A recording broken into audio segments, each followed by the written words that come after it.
ඊළඟට ස්වාමීන් වහන්සේ මේ වර්තමාන ලෝකයේ ගත්තම හුඟක් වෙලාවට අද දවසේ මිනිස්සුන්ට වැඩ කටයුතු බහුලයි.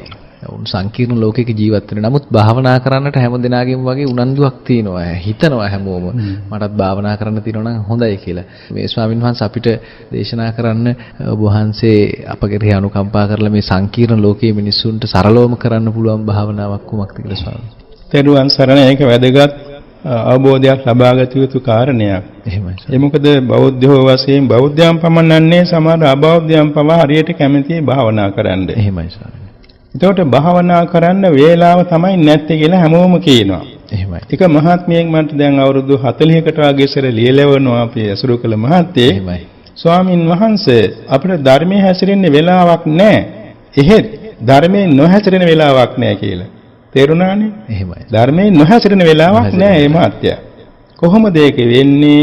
Taman අවදි වූ තැන් සිට නිින්දට යනතුරු ධර්මානුකූලව සිත පුරුදු කරනවා. එහෙමයි ස්වාමී. හිත පුරුදු කරනවා. ඒකට මේ වෙලාව නියමයක් හෝ තන නියමයක් නැහැ. වැඩ කටයුතු නියමයකුත් නැහැ.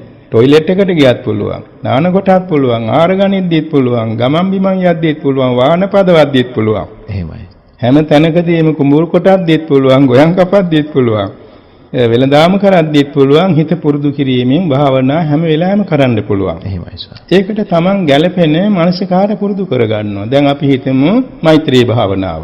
එහෙමයි. දැන් බොහෝ සෙයින් සමාජයක් එක්ක ජීවත් වෙන අයට හරියට ගැටුම් වැටුම් ඇති වෙන්නේ මෛත්‍රී මදි නිසා. එහෙමයි ස්වාමී. ඉතින් ඒක නිසා වඩාත්ම ප්‍රයෝජන වෙනවා තමන්ටත් අනිත් අයටත් හිතසුව පිණිස මේ මෛත්‍රී පුරුදු කිරීම. එහෙමයි. ඒකට වෙලාව නියම නැහැ. එහෙමයි. වෙලාව නියම නැහැ. දැන් අපි බොහෝ සෙයින් කීප දෙනෙකුට උපදෙස් දීලා පුදුම විදිහේ අනුසස් ලැබිලා තියෙනවා. එහෙමයි. ඒ කියන්නේ ජය ගන්න බැරි නඩු වලින් පවා ජය අරගෙන තියෙනවා. මෛත්‍රී කරලා. මෛත්‍රී බලයෙන්. ඒ කියන්නේ දවස පුරාම තමන්ගේ හිත පුරුදු කරනවා යම්කිසි අරමුණක.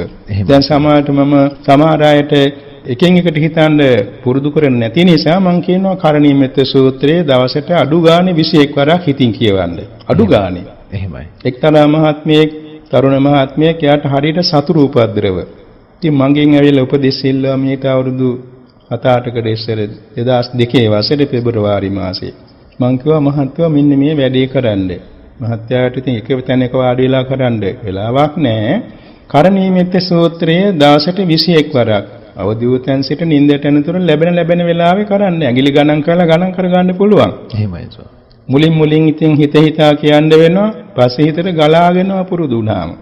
ඉතින් ඒක හිතට ගත්තා. ඒ මහත්මයා මාස ගණනාවකින් පස්සේ මට නැවත ඇවිල්ලා කිව්වා. ස්වාමින් වහන්සේ මට 21 වර නෙමෙයි 100 වරට වඩා පුළුවන් වුණා දවසකට කියවන්න. එහෙමයි ස්වාමී. ඒකෙන් මට පුදුම ආනිසංස දැම්ම ලැබිලා තියෙනවා. සතුරුකම් කරපු අය මගේ පාමුලට ඇවිල්ලා මගේ සමාව ගන්නවා. එහෙමයි. ඒ වගේම මගේ වැඩට බාධා කරපු අය නිසා දැන් මගේ වැඩ කටයුතු සාර්ථකව ගෙනියනවා. එහෙමයි. ඊළාට මම ප්‍රාදේශීය මන්ත්‍රී ධුරයටත් පත් කරන්න උනා ඒගොල්ලෝගේම උනන්දුවෙන්. දැන් මගේ සීල වැඩ සාර්ථක වුණා. මම මේ කටයුත්ත නවත්තන්නෙම නැහැ කිව්වා. ඒක තමයි නියම ඥානවන්තකම. යම් කිසි ප්‍රයෝජනයක් ලැබුණා නම් ඒක දිගට ප්‍රයෝජන ගන්න. එහෙමයි ස්වාමී. තව එක මහත්මියෙක් ලෙක්චර් කෙනෙක් පොලිසිය අභ්‍යාස විද්‍යාලයේ. මේ හරියම පිරිසුදුව පන්සිල් රැකෙන මහත්තයෙක්. නමුත් කාගේ හරි බොරු පැමිණිල්ලකට එයාගේ රැකියාව අවශ්‍ය වුණා. එහෙමයි. ඉතින් මා මොන ගෙහිච්ච වෙලාවකේ මහත්තයයි මතිනියයි කියන අනේ ස්වාමීනි අපේ මහත්තයාට බොහෝම අපහසුයක් දැන් තියෙන්නේ. මේකට පිළියමක් උපදේශයක් ලැබේවා. පස්සේ මම ওই උපදේශය දුන්න මහත්මලාට මේ භාවනා කරන්න කියලා කාලය වෙන් කරගන්න බැරි නිසා දවස පුරාම ලැබෙන වෙලාවක මේ කරණීය සූත්‍රය ඉතින් කියවන්න. එහෙමයි. වැඩි කල් ගියේ නෑ. නැවත මාමුණ ගහලා කිව්වා අනේ ස්වාමීන් ඒක සාර්ථක ප්‍රතිඵල ලැබුණා. මට වැඩ තහනම් කාලෙත් වැටුප් ලැබුණා. මගේ උසස් තනතුරුත් උසස් කළා දුන්නා. දැන් බොහොම ලස්සනට යා උසස් තැනක වැඩ වෙනවා. එහෙමයි ස්වාමී. තවත් ඒ වගේ මහත්මයෙක් ඒ විදිහටම කරණීයමෙත් සූත්‍ර උපදේශය අනුරාධාවල් වඩලා දිනන්න බැරි නඩුවකින් ජයගත්තා. මට ඇවිල්ලා කිව්වා අනේ ස්වාමීනි මම ඒකෙන් ජයගත්තේ මේ මෛත්‍රී බලය නිසා. තවත් මහත්මයෙන් ඕපාත පැත්තේ ඒත් මට ඇවිල්ලා කියනවා ස්වාමීන් වහන්සේගේ මෛත්‍රී බලය පුරුදු කිරීම නිසා මම නඩුවකින් ජයගත්තා කියලා. ඔය වගේ කීප දිනයකට මම දීලා තිබුණා. ඒ කියන්නේ අද කාලේ දැන් මේ බොහෝසින් සිතට වේදනාකාරී දේවල් ලැබෙන්නේම අතීත භව සංසාරවල අපාතින් සිද්ධ වෙච්ච ද්වේෂ මූල කාය කර්ම, වචී කර්ම, මනෝ කර්ම, අකුසල කර්ම නිසා. එහෙමයි ස්වාමී. ඒවායේ යටපත් වීමට තියෙන එකම පිළියම තමයි මෛත්‍රී බලය පුරුදු කිරීම. එහෙමයි. ඒක නිසා මෛත්‍රී භාවනාව. එහෙම නැත්නම් කැමැතිනම් බුදුගුණ භාවනාව. කැමැතිනම් කායගත සති ද්වත්තිංසාකාර භාවනාව. එහෙමයි. මේවා පුරුදු කරගන්න පුළුවන්. ඒවා පුරුදු කරගත්තාම දාස පුරාම තමන්ගේ වැඩ කරද්දිමත් ඒවා මෙනෙහි කරන්න පුළුවන්. හිතට ගලාගෙන එනවා. එහෙමයි ස්වාමී. දැන් අර ඉස්සර බුද්ධ වචනේ සඳහන් වෙනවා කුරුණට කම්මාස ධම්ම නියම් ගමේ දැසදත් කම්කරෝපව වතුර ගේන්න යන්නේ භාවනාවේ. දර කඩන්න යන්නේ භාවනාවේ.